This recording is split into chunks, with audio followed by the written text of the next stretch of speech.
எம்ஜிஆரோடு ஏராளமான படங்களில் இணைந்து நடித்த நடிகவேல் எம்.ஆர். ராதாவுக்கும் அவருக்கும் பெற்றால்தான் பிள்ளையா படத்தின் மூலம் பிரச்சனை ஏற்பட்டு 1967 ஆண்டு ஜனவரி மாதத்தில் துப்பாக்கி சண்டையாக மாறியது. அதனால் படுகாயமுற்ற எம்ஜிஆர் மருத்துவமனையில் சேர்க்கப்பட்டார். உயிர் பிழைத்து வந்த எம்ஜிஆர் தனது பேச்சின் முதல் வார்த்தையாக என் ரத்தத்தின் ரத்தமான உடன் பிறப்புகளே என்று பேச ஆரம்பித்தார். இதற்கு அவர் சொன்ன காரணம், நான் சுடப்பட்டு மருத்துவமனையில் இருந்தபோது என் உடம்பிலிருந்து நிறைய ரத்தம் விரயமாகி இருந்தது. அப்போது என் உடம்பில் ரத்தம் செலுத்தி என்னை வாழ வைக்க மருத்துவ நிபுணர்கள் ரத்தத்தை ஏற்றி உள்ளனர். அப்போது என் உடம்பில் செலுத்தப்பட்ட ரத்தம் யாருடையது என்பது எனக்கு தெரியாது. எப்போது அதை பாதுகாப்பு செய்தனர் என்றும் எனக்கு தெரியாது.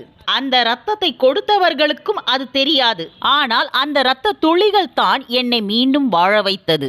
அந்த ரத்தம் பலருடைய ரத்தமாக இருந்ததினால் அனைவரையுமே நான் என் ரத்தத்தின் ரத்தமான உடன் பிறப்புகளே என்று குறிப்பிடுகிறேன். அதுதான் காரணம் என்றார்.